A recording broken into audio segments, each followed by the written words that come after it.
ঝিনাইদহের গোয়ালপাড়া বাজারে ব্যবসায়ীরা ইসরায়েলি পণ্য বয়কটের দাবিতে বিক্ষোভ মিছিল ও সমাবেশ করেছে। এ উপলক্ষে শুক্রবার বিকেল ৩টার দিকে গোয়ালপাড়া বাজার থেকে একটি বিক্ষোভ মিছিল বের করে বাজার ব্যবসায়ী ও স্থানীয় জনসাধারণ।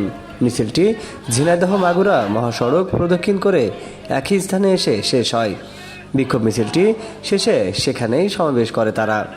এ সময় উপস্থিত ছিলেন বৈষম্য বিরোধী ছাত্র আন্দোলনের যুগ্ম সদস্য সচিব সাকিব রানা, সদস্য আলী ইমাম রাব্বি, হরিশঙ্করপুর ইউনিয়নের জামাত ইসলামের সভাপতি কামাল হোসেন সহ অন্যান্যরা। আমরা সচেতন ভাই, আমরা সবাই চেষ্টা করব ইসরায়েলিদের বিরুদ্ধে সদা সর্বদা যেখানেই যে পরিস্থিতি থাকি না কেন সদা সর্বদা মুসলমানদের বিরুদ্ধে যারাই যাবে তাদের বিরুদ্ধে আমাদের ডাইরেক্ট অ্যাকশন। লিল্লাহি তাকবীর। ইহুদি রাষ্ট্রটি যে মানবতা বিরোধী কাজ, যে শিশু হত্যা, গণহত্যা, সমস্ত ঘর বাড়ি গুড়িয়ে দেওয়া, যা ইতিহাসের একটি জঘন্যতম কাজ এই ইহুদি দ্বারা সংগঠিত হচ্ছে।